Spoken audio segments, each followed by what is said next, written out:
Bismillahirrahmanirrahim. Alhamdulillah Rabbil Alamin. Wassalatu wassalamu ala asyrafil anbiya'i wal mursalin Sayyidina Muhammadin wa ala alihi wa sahbihi ajma'in. Alhamdulillah, kita memulakan pengajian ini dengan kita mengucapkan kesyukuran kepada Allah Subhanahu wa taala dapat kita berkumpul dan meneruskan daripada mana kita berhenti, daripada kitab ataupun tafsir surah An-Nisa.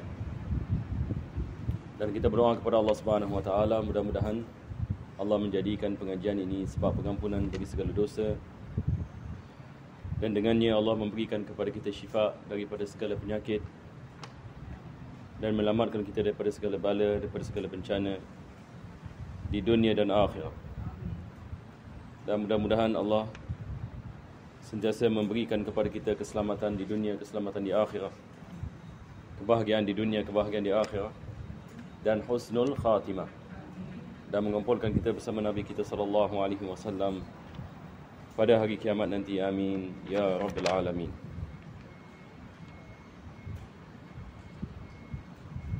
Pada pengajian kita yang lepas, kita sedang membicarakan daripada ayat 171 daripada surah An-Nisa. Dan kita belum habis lagi membicarakan tentang ayat ini. Maka permulaan bagi ayat ini adalah larangan Allah Subhanahu wa taala kepada ahlul kitab daripada berlaku melampau dalam agama. Dan Allah Subhanahu wa taala mendatangkan misal apa yang dimaksudkan dengan melampau di dalam agama. Misal yang pertama adalah sebahagian daripada ahlul kitab, mereka mengingkari kerasulan Nabi Muhammad sallallahu alaihi wasallam. Walaupun telah datang kepada mereka kitab dan nabi-nabi sebelum mereka yang menerangkan akan sifat ini. Perkara yang kedua adalah mensyirikkan Allah Subhanahu wa taala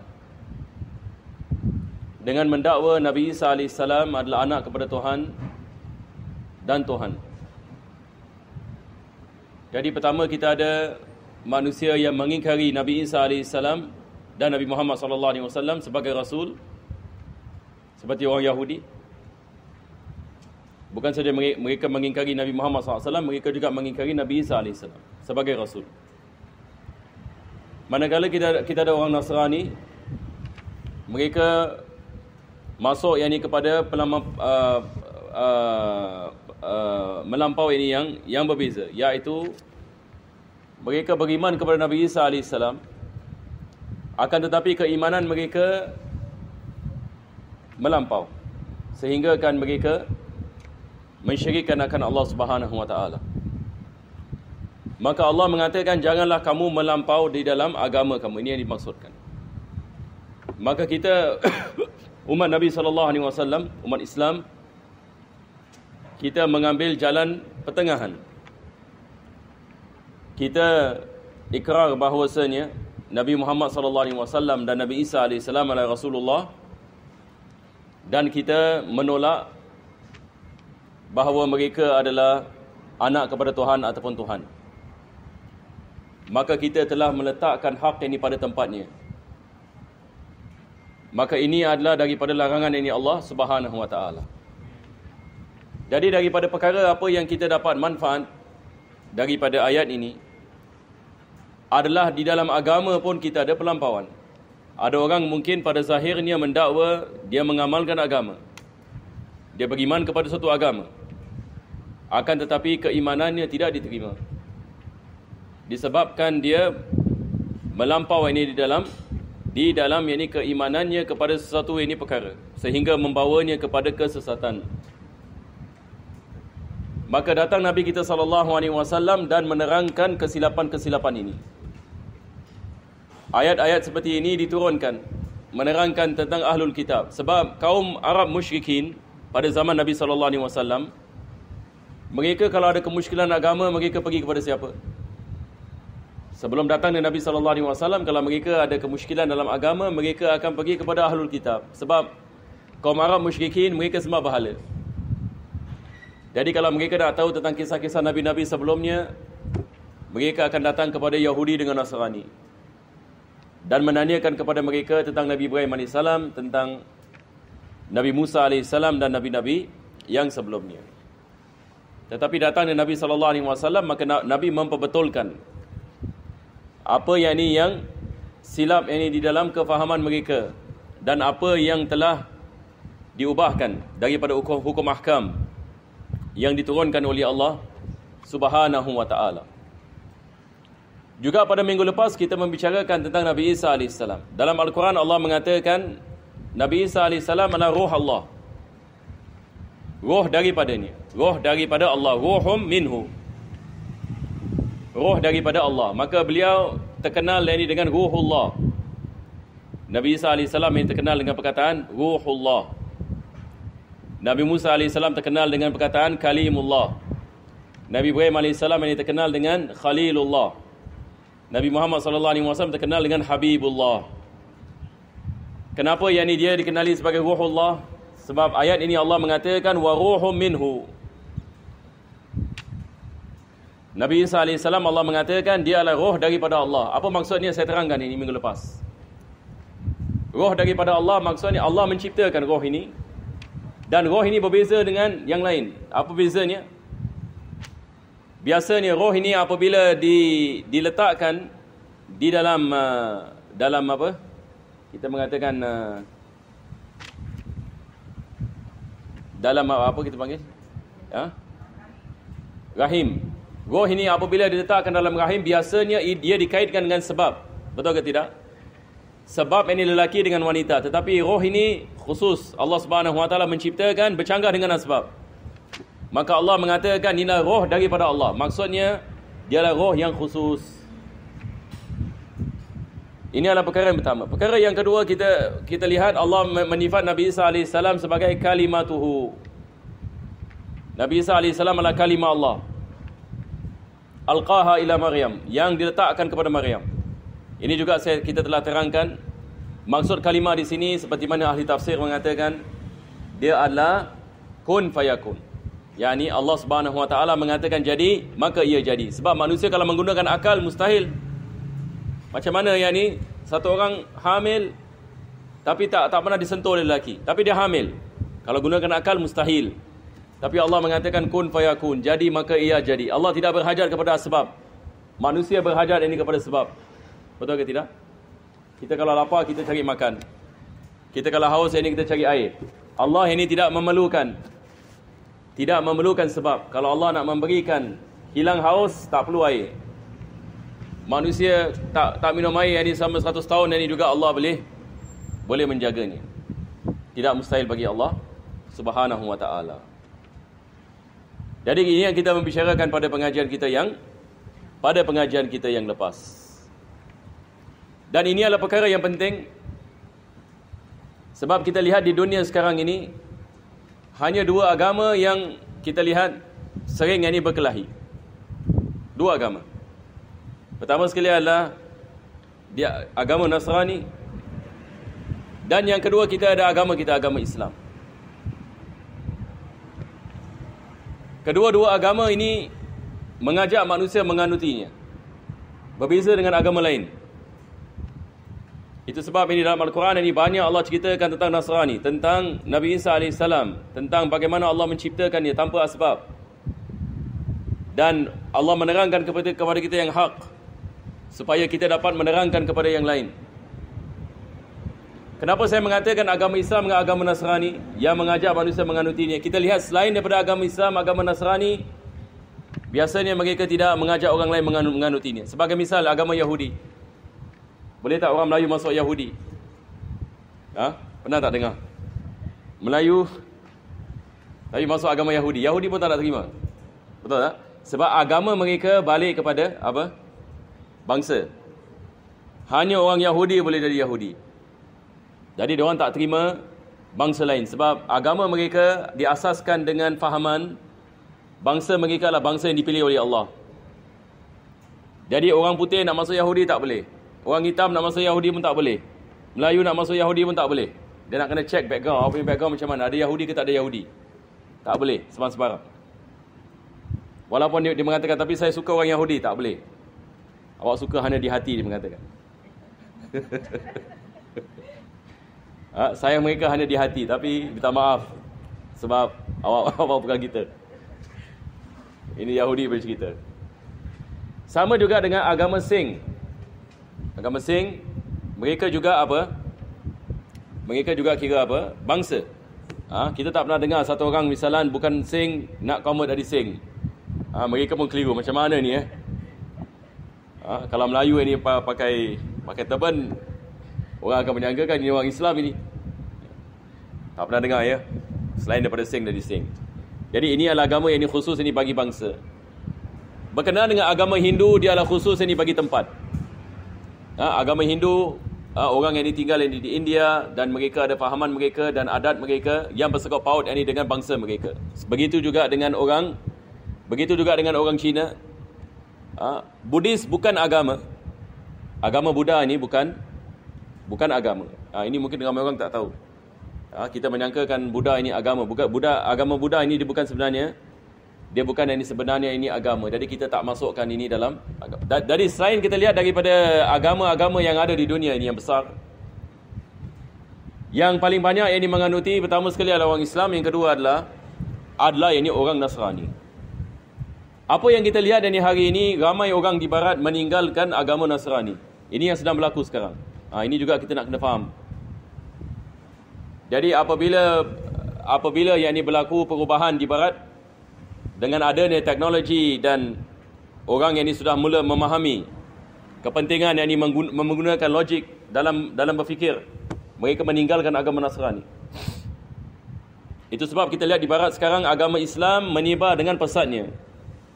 Menyebar ini dengan pesatnya. Sebab manusia ini apabila dia lihat ini kepada sifat ini ketuhanan dan menggunakan akalnya yang diberikan oleh Allah, maka tidak ada agama seperti agama Islam. Ramai orang yang masuk ini ke dalam agama Islam, dan kita bersyukur kepada Allah Subhanahu Wa Taala. Allah menjadikan kita orang Islam. Ini adalah nikmat yang besar. Kalau kita nak bandingkan agama Islam dengan agama yang lain, tak ada bandingan langsung. Tak ada bandingan. Dia adalah ibarat ini matahari. Agama Islam ini ibarat ini matahari yang bercahaya, maka segala-galanya tidak dapat dibandingkan dengan agama Islam.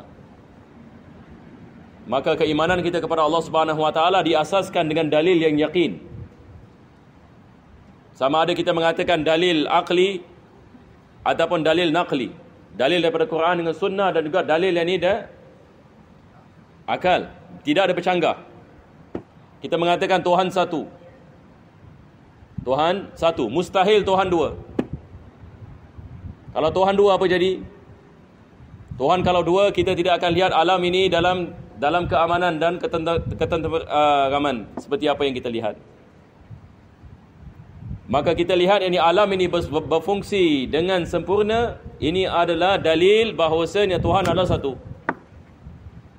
Sebab kalau Tuhan yang ini dua, Tuhan yang pertama nak menciptakan, yang kedua pun nak menciptakan. Jadi macam mana? Clash. Maka ini akan menyebabkan kemusnahan. Ini disebutkan oleh Allah Subhanahu Wa Taala. Dan Tuhan kita juga bukan tiga dalam satu. Ini juga susah ini. Akal manusia kalau nak faham tiga dalam satu, ini adalah perkara yang mustahil. Tuhan adalah satu, bukan tiga dalam satu. Itu sebab dalam ayat yang sama ya, kita belum lagi masuk hari ini, kita akan masuk. Allah Subhanahu Wa Taala menceritakan tentang fahaman Nasrani yang mengatakan Tuhan tiga dalam satu. Allah mengatakan wala taqulu salasah. Jangan yang ini kamu mengatakannya. Tuhan itu adalah Tuhan yang satu, bukan ini tiga ini dalam satu. Dan Nabi Isa AS mustahil jadi Tuhan. Nabi Isa AS mustahil jadi Tuhan. Bagaimana dia boleh jadi Tuhan sedangkan dia dibunuh? Menurut ini agama mereka, Nabi Isa AS dibunuh ke tidak dibunuh? Menurut agama mereka yang disalib pada siapa? Nabi Isa AS. Bagaimana Tuhan yang ini boleh disalib? Kalau dia Tuhan, adakah yang ini tidak mustahil Tuhan yang ini boleh disalib? Kita mengatakan mustahil. Kalau Tuhan yang ini boleh mati, bagaimana? Siapa yang jaga alam ini? Tuhan ini kalau mati, segala-galanya akan musnah. Jadi kita lihat, manusia tetap beriman kepadanya. Sebab agama mereka diasas kepada apa mereka mengatakan? Just believe, you will be safe. Tak apa, awak nak kena percaya saja. Inilah cubaan. Percaya saja, nanti awak akan selamat. Jadi mereka mengambil ini walaupun ini akal mereka tidak dapat ini memahaminya, tidak dapat ini menerimanya, tetapi ia berdasarkan ini dengan blind faith. Dalam Islam tidak ada blind faith. Ini adalah kekuatan agama kita. Allah Subhanahu Wa Taala mencabar manusia. Lihat ini kepada ciptaan ini Allah Subhanahu Wa Taala. Lihat ini kepada malam dan siang. Siapa yang menciptakan?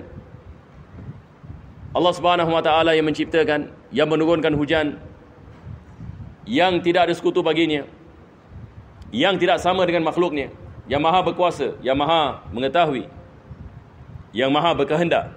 Maka kita tidak boleh menyamakan Allah dengan ciptaannya. Apalagi mengatakan Allah ini boleh yang ini mati, ataupun Tuhan yang ini boleh mati. Ini adalah perkara yang mustahil. Jadi kita mulakan pengajian kita pada hari ini dengan kita memanjatkan kesyukuran kepada Allah yang telah memberikan kepada kita iman dan Islam. Sekarang ini kita meneruskan. Fa'udzu billahi minasyaitonir rajim.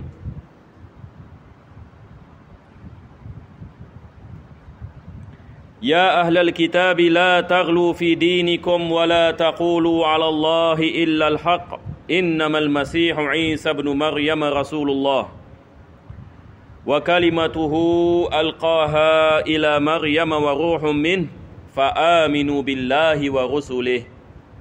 Ini kita berhenti di sini minggu lepas. Setelah ini Allah mengatakan Nabi Isa AS, yakni anak kepada Maryam, dia adalah Rasulullah dan kalimah Allah. Fa aminu, Allah mengatakan hendaklah kamu beriman dengan Allah dan Rasul-Rasulnya. Ini daripada rukun iman. Wajib kita beriman dengan semua Nabi dan Rasul. Bukan saja Nabi Muhammad SAW, tapi Nabi-Nabi yang datang sebelumnya. Kita beriman kepada Nabi Isa AS, Nabi Musa AS, dan Allah memberikan mereka kitab. Dan kita beriman bahawasanya kitab itu adalah kitab yang diturunkan oleh Allah kepada mereka. Dan juga Nabi-Nabi yang kita tidak mengetahui. Tak semua Nabi Allah sebut dalam Al-Quran. Yang ada baru 25, tapi para anbiya ramai. Tapi kita beriman dengan semua yang anbiya yang dihantar oleh Allah Subhanahu Wa Taala. Selepas itu Allah mengatakan wala taqulu salasah. Ini yang tadi saya mengatakan. Ini zaman sekarang apa mereka panggil? Mereka panggil ini Trinity. Salasah. Tapi yang ajibnya, Al-Quran menyebut ini tentang Trinity. Dalam Bible tak ada. Ini yang ajib. Di dalam yang kitab mereka tidak ada. Tidak ada yang perintah yang ini untuk mereka beriman yang ini kepada Trinity. Dalam Al-Quran Allah melarang yang ini beriman yang ini dengan perkara ini. Allah mengatakan wala taqulu salasah. Sebab ini Trinity sudah wujud pada zaman Nabi SAW. Yang Nabi SAW yang ini sebelum apa? 1440 tahun yang lalu. Tetapi masalah Trinity ini datang sebelumnya. Bilakah ia bermula? Tak silap dulu saya pernah ceritakan kan? Sejarah Trinity ini. Para hajar ada ingat? So lain kali nak kena kasih test. Dia nak ada test juga baru boleh ingat.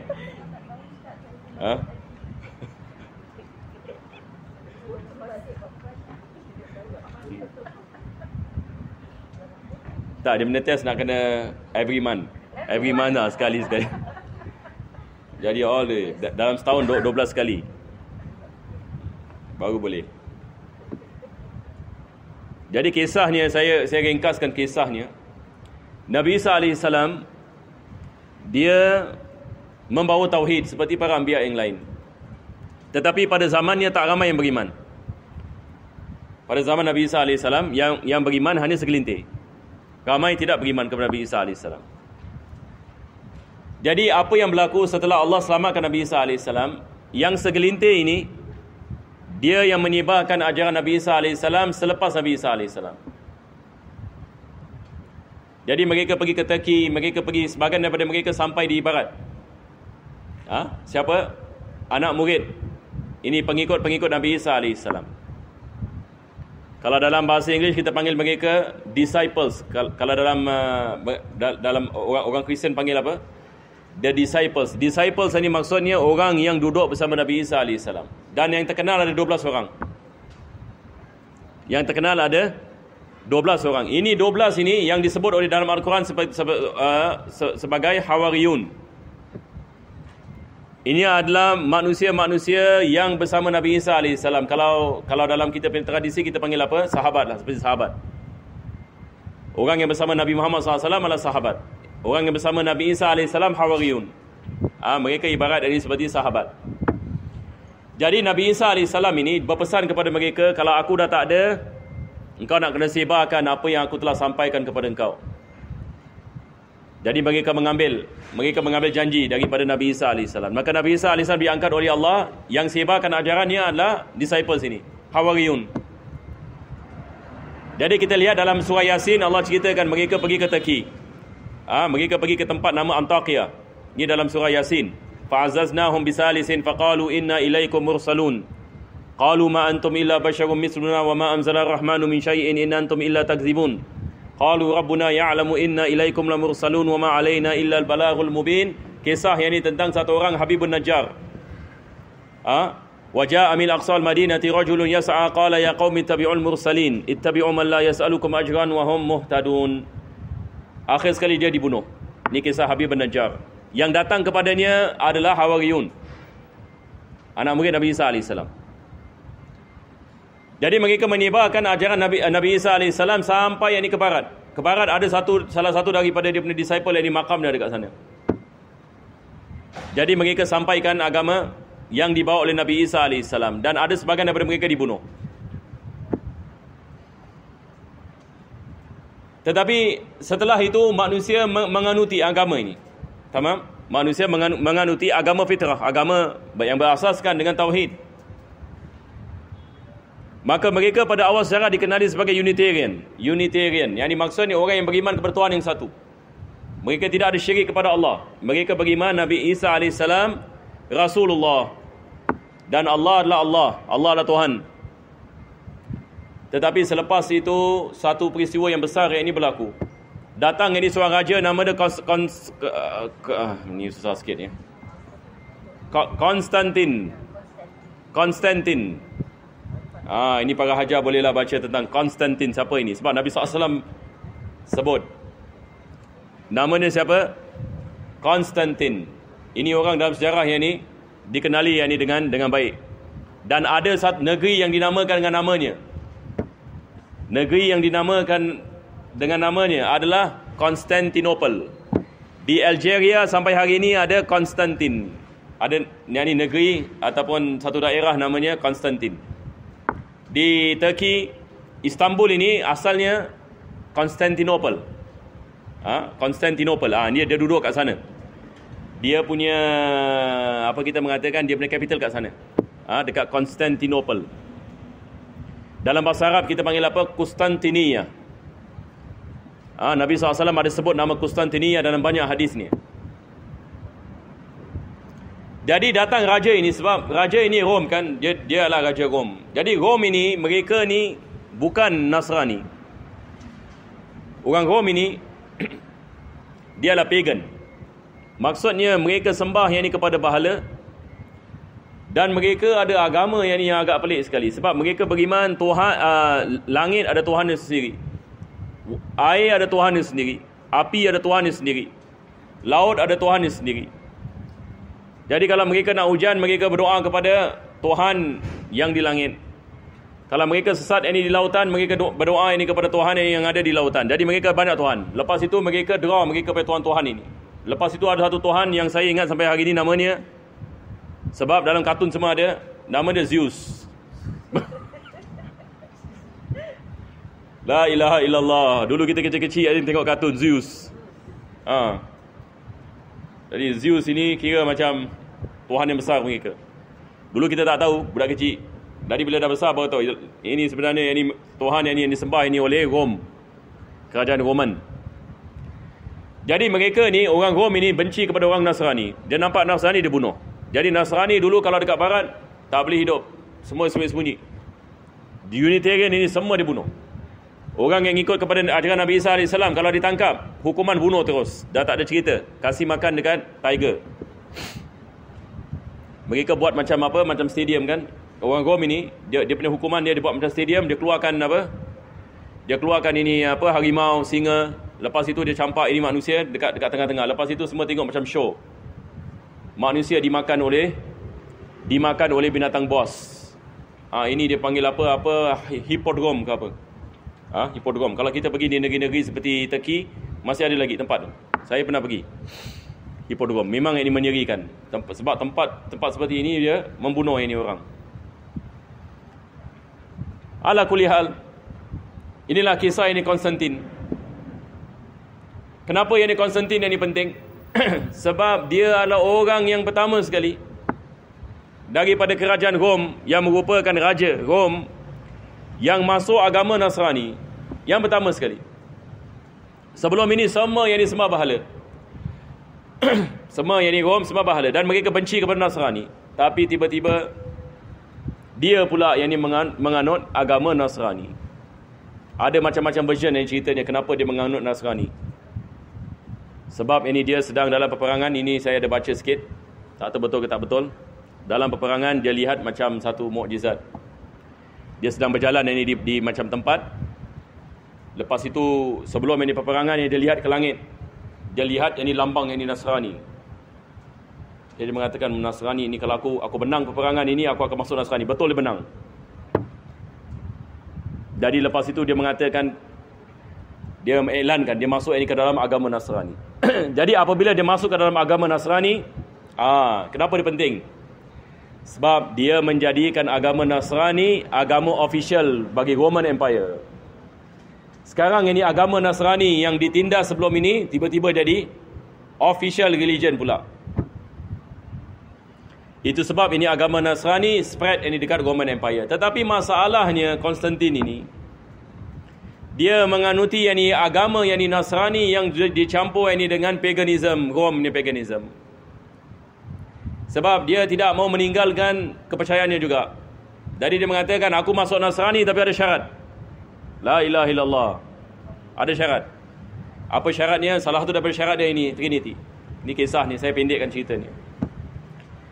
Jadi mereka kita mengadakan satu sidang yang dikenali sebagai The Treaty of Nicaea.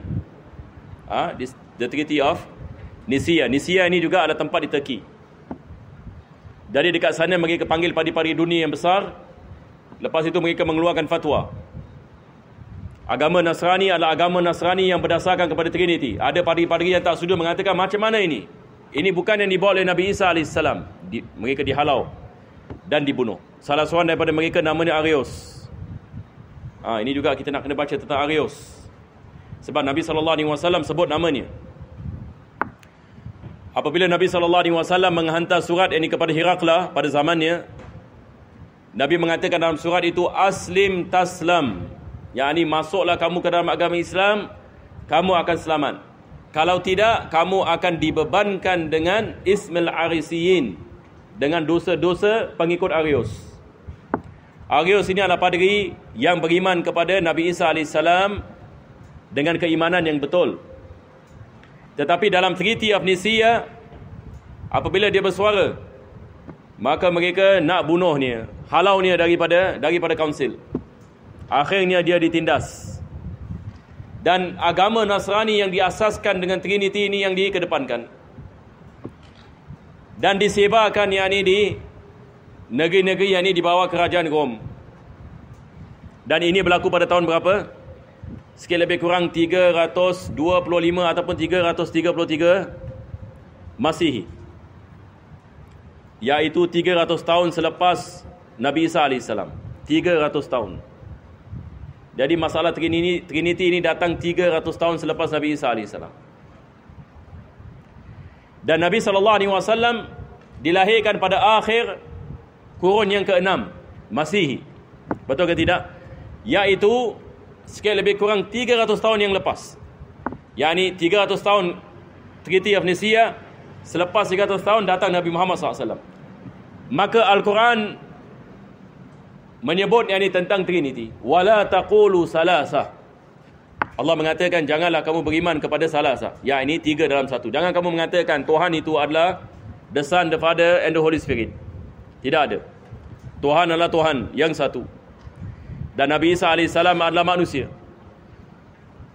pesuruh Allah Subhanahu Wa Taala, bukan anak Tuhan dan bukan Tuhan. Dan Jibril AS, sebab mereka juga masukkan Holy Spirit. Holy Spirit ini balik kepada siapa? Jibril. Maka Jibril AS ini juga bukan Tuhan. Allah Subhanahu Wa Taala Tuhan yang satu. Boleh faham insya-Allah ya? Jadi sikit sebanyak ini berkenaan dengan sejarah. Semua dah hafal insya-Allah? Dah bersedia? Bersedia untuk test?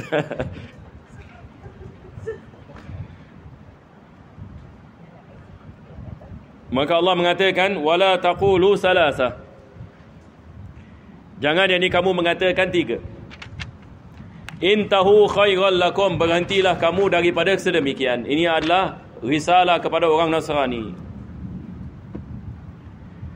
Yani berhentilah kamu daripada mengatakan Tuhan itu 3 dalam 1.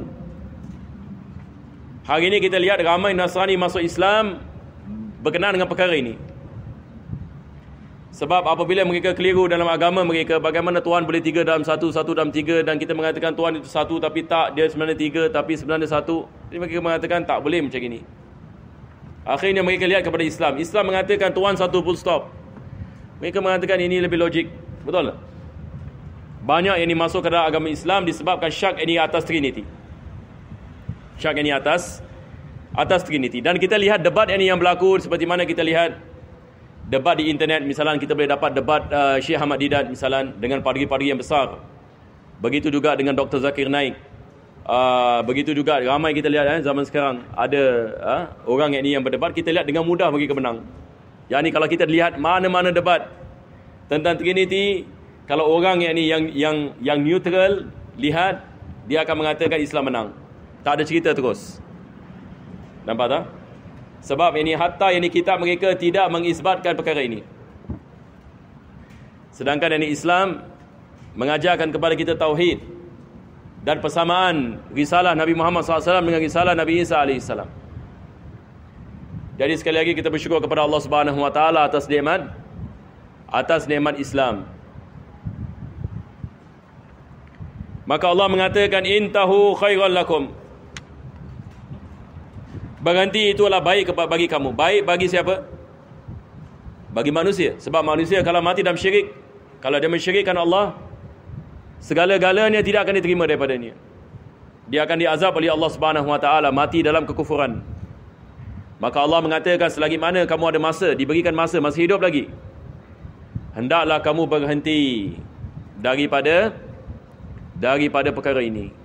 Hendaklah yang ini kamu beriman kepada Tuhan yang satu. Jangan kamu syirik yang ini kepada Allah Subhanahu Wa Taala. Takut nanti datang malaikat maut, dah tidak ada peluang lagi. Wa innamallahu ilahun wahid. Allah mengatakan Allah adalah Tuhan yang satu. Allah Subhanahu Wa Taala Tuhan yang satu. Dan tidak ada persamaan dengan ciptaannya sama sekali. Sama ada dalam zat, sifat ataupun dalam perbuatan. Yang ini bila kita mengatakan Allah Tuhan yang satu, kita juga mengatakan apa? Tidak ada sesuatu yang seperti Allah dalam zatnya ataupun dalam sifatnya. Kita menafikan. Yang ini Tidak ada sekutu bagi Allah Subhanahu wa taala dan tidak ada sesuatu yang mempunyai sifat seperti sifatnya Allah.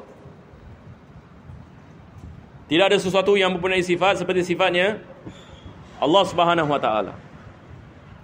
Jadi Allah satu dalam zatnya, satu dalam sifatnya, satu dalam ciptaannya. Tidak ada sesuatu yang sama dengan Allah Subhanahu wa taala. Sama sekali. Dari Allah Subhanahu wa taala, Tuhan yang satu dan yang menciptakan segala-galanya. Dia tidak berhajat kepada segala-galanya dan segala-galanya berhajat kepadanya. Dia maha berkuasa lagi maha bijaksana. Subhanahu an yakuna lahu walad. Maha suci Allah Subhanahu wa taala. Maha suci Allah Subhanahu wa taala daripada mengambil anak yang dinisbahkan kepadanya. Ini adalah perkara yang mustahil bagi Allah. Bagaimana kita mengatakan Tuhan yang satu yang menciptakan segala-galanya, Dia memerlukan kepada anak?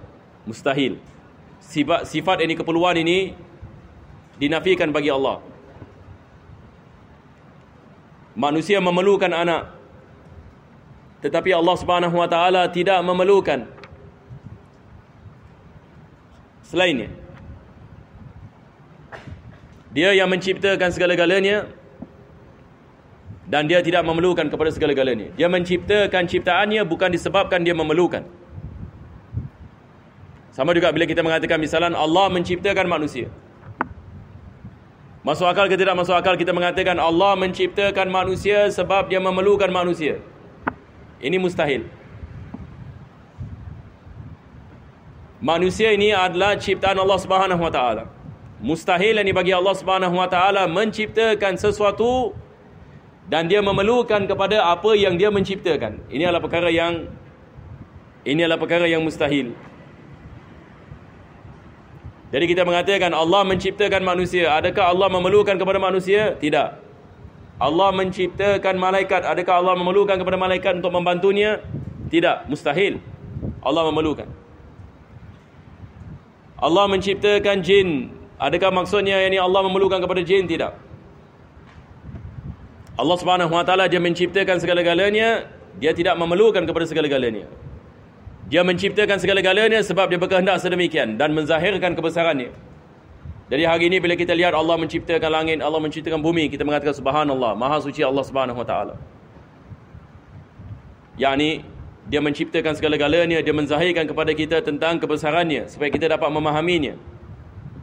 Tetapi bukan dengan maksud yakni dia memerlukan apa yang dia menciptakan. Tetapi kita memerlukan kepada Allah Subhanahu wa taala. Maka di sini Allah mengatakan maha suci Allah daripada mengambil anak. Kenapa? Mustahil. Bagaimana Tuhan yang maha berkuasa, yang maha berkehendak, yang maha mengetahui memerlukan kepada salah satu daripada ciptaannya dan lebih teruk lagi menganggapnya ini sebagai ini anak ni ataupun mengambil ini anak. Ini adalah perkara yang mustahil. Maka Islam menafikan ini. Ini adalah mensyirik kepada Allah Subhanahu wa taala bila mengatakan Allah mengambil yakni Nabi Isa alaihissalam ini sebagai anak. Jadi kita lihat bagaimana dalam tauhid kita menafikan segala sifat yang mustahil. Ini adalah kekuatan agama kita. Agama lain tidak ada seperti ini. Agama lain misalan mereka boleh mengatakan misalan Tuhan dengan Tuhan bergaduh. Tuhan langit yang pernah 1000 tahun yang lalu telah berlaku yang satu pergaduhan yang menyebabkan yang kemusnahan yang kepada sebahagian daripada tempat di dunia ini. Disebabkan Tuhan langit ini bergaduh dengan Tuhan laut. Lepas yang Tuhan langit ini bergaduh dengan Tuhan laut, teka siapa yang menang? Tuhan laut menang. Jadi bila tahu Tuhan laut ini menang, itu sebab kita lihat dekat laut ada begini di tempat ini. Jadi mereka yang ini boleh beriman Tuhan dengan Tuhan boleh bergaduh. Dan ada Tuhan yang ini dibunuh selepas itu dihidupkan kembali. Nampak tak? Ini sebab kita mengatakan perkara yang mustahil. Bagaimana yang ini Tuhan yang ini boleh bersama yang ini Tuhan ini yang lain. Dan satu Tuhan boleh kalahkan Tuhan yang lain. ataupun menyebabkan pembunuhan yang kepada Tuhan yang lain. Ini semua perkara yang mustahil. Islam tidak ada benda-benda seperti ini. Betul ke tidak? Kita mengatakan segala sifat yang mustahil wajib kita menafikan bagi Allah. Jadi segala puji bagi Allah yang telah menjadikan kita orang Islam. Dan ini adalah sebaik-baik nikmat. Sebab kalau kita bandingkan Islam dengan agama lain, kita lihat agama lain tidak seperti agama Islam. Konsep of God mereka berbeza sejauh-jauhnya. Ada sebagian agama Tuhan yang bukan saja ada anak, ada isteri. Lepas itu ada keturunan. Cuba bayangkan. Ini semua adalah perkara yang mustahil. Maka di sini Allah mengatakan subhanah. Subhanah ini maksudnya maha suci Allah daripada segala kekurangan. Maha suci Allah daripada segala kekurangan. Bila kita mengatakan subhanallah, subhanallah, subhanallah, apa maksudnya? Maksudnya maha suci Allah yang apa? Yang suci daripada segala kekurangan dan kemustahilan. Kita mengatakan ini subhanallah.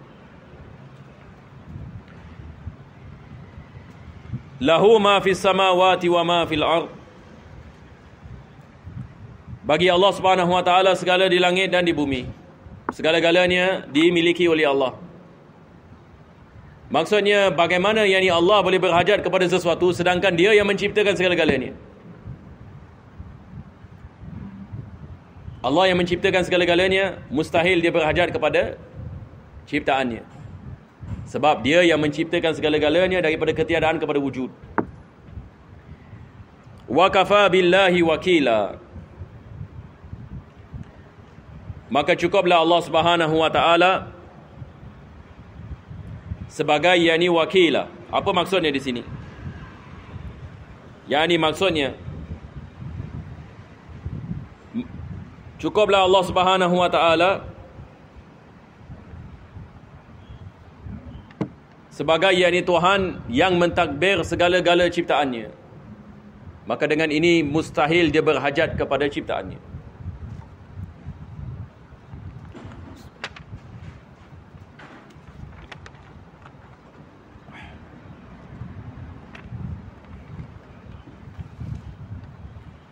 Maha suci Allah Subhanahu wa ta'ala.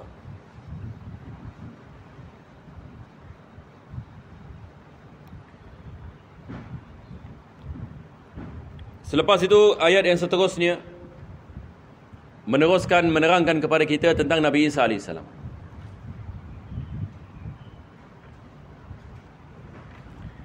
Kita lihat ini kepada ayat yang seterusnya, firman Allah Subhanahu wa taala, "Lan yastankifal masihu an yakuna 'abdan lillah."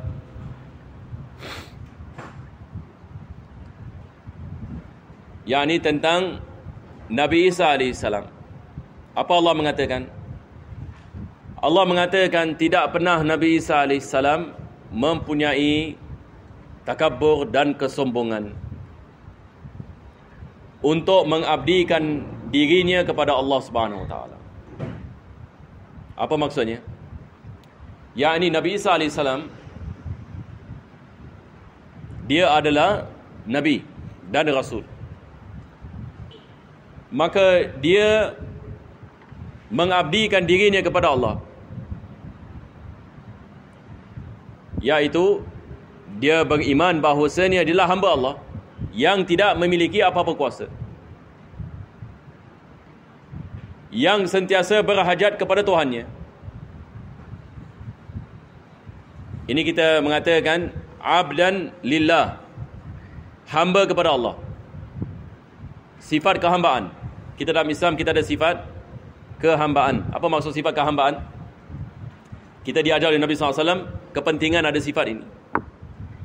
Sifat kehambaan ini maksudnya kita yakin dan beriman bahawasanya kita tidak memiliki apa-apa. Allah yang memiliki segala-galanya dan kita adalah hamba Allah. Ya, ini kita diwajibkan untuk kita taat ini kepada Allah Subhanahu wa taala. Dan kita melaksanakan segala yang diperintahkan dan meninggalkan segala yang dilarang. Ini kita mengatakan hamba Allah.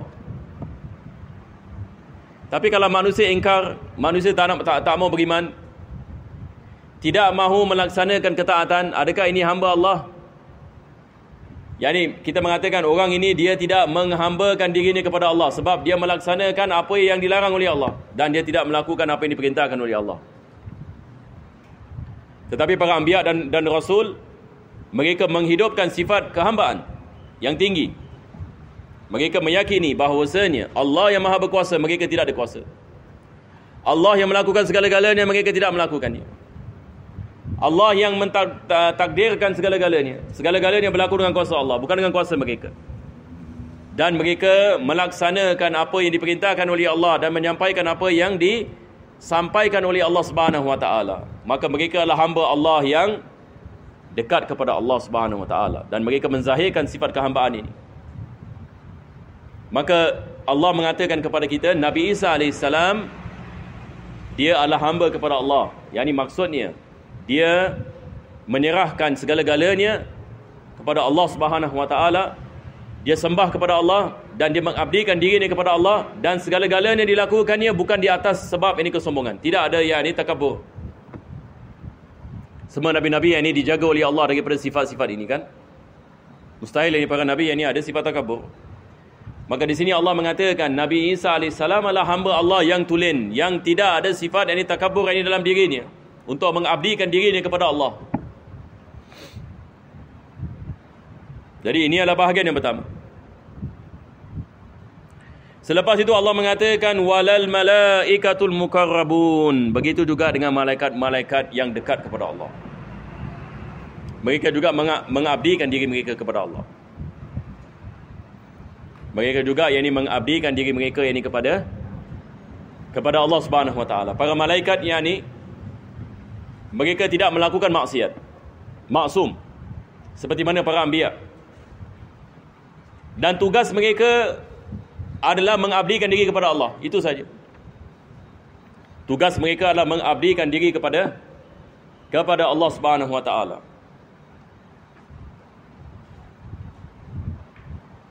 Selepas itu firman Allah Subhanahu Wa Taala, wa may yastankif an ibadatihi wa yastakbir fasayahsyuruhum ilaihi jami'a. Barang siapa yang berlaku sombong dan memalingkan dirinya daripada mengabdikan diri kepada Allah, apakah akibatnya? Barang siapa yang memalingkan dirinya daripada Allah dengan kesombongan. Yani ada manusia, dia ada sifat sombong. Maksudnya di sini sombong, dia tidak mahu beriman ataupun dia tidak mahu melaksanakan ketaatan dengan sebab kesombongan, takabur. Ada orang yang dia Islam tapi dia tak nak salat. Kenapa yang ini dia tidak melakukan salat? Dalam dirinya ada sifat yang ini takabur. Yang ini dia memandang rendah ini kepada amalan ini. Dan dia mengatakan kalau aku salat nanti orang akan pandang rendah kepada aku. Dianggap ini melakukan salat ini sebagai satu perbuatan yang hina. Zaman yang kita tinggal hari ini di sebahagian tempat, orang yang melakukan salat direndahkan. Orang yang tak salat, bagus. Orang yang tak minum arak, ini semua ekstrim. Kalau yang minum arak, ini Islam, apa mereka panggil? Moderate Muslim. Mereka mengeluarkan istilah moderate Muslim. Apa maksud moderate Muslim? Moderate Muslim yang tak pakai hijab, yang kalau diperlukan untuk minum arak bolehlah sikit, yakni dan sebagainya. Ini dipanggil apa? Moderate Muslim. Ini maksudnya relax, chill, kan? Dia bukan macam orang Islam, pakai tudung wajib saya tak boleh. Minum arak yang saya tak boleh. Saya tak boleh duduk ini di atas meja yang ada arak ini. Kalau ada meja ada arak, saya tak boleh duduk. Oh, ini orang panggil, ini ekstrim ni orang Islam ini. Ini ekstremis. Arak ada kat atas meja dia tak nak duduk. Tapi kalau moderate Muslim, boleh. Sebab darurat. Semua darurat. Betul tak? Senang. Riba tak apa, boleh. Ambillah sebanyak-banyak ini riba. Apa nak buat kita dalam keadaan seperti ini? Semua darurat. Jadi mereka boleh menghalalkan riba Mereka boleh menghalalkan arak dan mereka dipuji. Bagus, orang Islam macam ini yang kita nak. Sebab mereka moderate, jadi kita pun tak pening kepala. Senang sikit. Jadi tak boleh cakap hijab adalah wajib. Sekarang ini yang baru-baru ini saya agak terperanjat, dan sebahagian ini orang mengingkari kewajipan ini hijab. Mengingkari di Singapura. Jadi sekarang sudah mula dah. Mungkin kalau zaman dahulu susah kita nak dengar, tapi zaman sekarang. Dan yang berbual ini juga ini asatiza. Ini yang agak menyeramkan. Jadi zaman yang kita tinggal adalah zaman yang ini seperti ini. Jadi kadang-kala yang ini kita lihat manusia ini, dia apabila mengingkari sesuatu perintah disebabkan kesombongan. Dia menganggap ini misalan melakukan salat adalah perbuatan yang hina. Memakai ini hijab juga yang ini perbuatan yang hina. Yang ini orang akan lihat dia sebagai yang ini ekstrim ke apa ke dan sebagainya. Jadi dia tidak melaksanakan apa yang diperintahkan oleh Allah Subhanahu Wa Taala disebabkan dengan takabur. Nampak tak? Maka di sini Allah Subhanahu Wa Taala melarang ini manusia. Allah Subhanahu Wa Taala memerintahkan manusia mengabdikan diri kepada Allah, bukan ini mengabdikan diri kepada masyarakat. Bukan ini kita mengamalkan agama kita seperti mana yang dikehendaki oleh masyarakat. Kita mengamalkan agama kita sebagaimana yang dikehendaki oleh siapa? Oleh Allah. Ini yang dimaksudkan mengabdikan diri kepada Allah, bukan mengabdikan diri kepada selain Allah. Kalau kita mengabdikan diri kepada selain Allah, kita tidak akan mendapatkan apa-apa ganjaran. Betul ke tidak? Sampai hari ini orang di barat ini ada kekeliruan ini tentang masalah hijab. Mereka menyangkakan orang Islam memaksa wanita memakai hijab. Jadi mereka tak faham. Miskin. Mereka tidak memahami bahawasanya perintah ini hijab adalah perintah Allah. Yang ini wanita memakai hijab bukan sebab ini suaminya. Betul ke tidak? Tetapi sebab ini mengabdikan diri kepada Allah Subhanahu Wa Taala. Ini adalah perintah daripada Allah. Dan ini adalah perjalanan membawa kita kepada kejayaan. Jadi benda-benda seperti ini zaman sekarang kita juga nak kena membicarakannya sebab kekeliruan ini berlaku. Hatta dalam perkara mengabdikan diri kepada Allah juga manusia ada kemusykilan. Sebab susah nak mengabdikan diri kepada Allah. Saya nak tanyakan soalan. Susah ke tak senang? Agak-agak ni. Soalannya adalah begini ya. Adakah susah bagi seorang Muslim mengabdikan dirinya kepada Allah? Susah ke senang? Maksud mengabdikan diri kepada Allah maksudnya apa? Maksudnya serahkan diri kepada Allah. Maksudnya kita tak meletakkan apa yang kita nak, tapi kita letakkan apa yang Allah nak. Dan kita melaksanakan apa yang Allah nak dan bukan apa yang kita nak. Ini soalan ni. Susah ke sunat? Susah pula.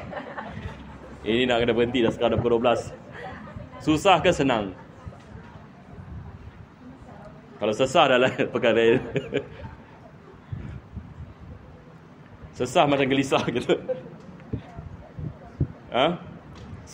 Susah ke senang? Mengabdikan diri kepada Allah. Mengabdikan diri kepada Allah Subhanahu Wa Taala adalah perbuatan yang susah.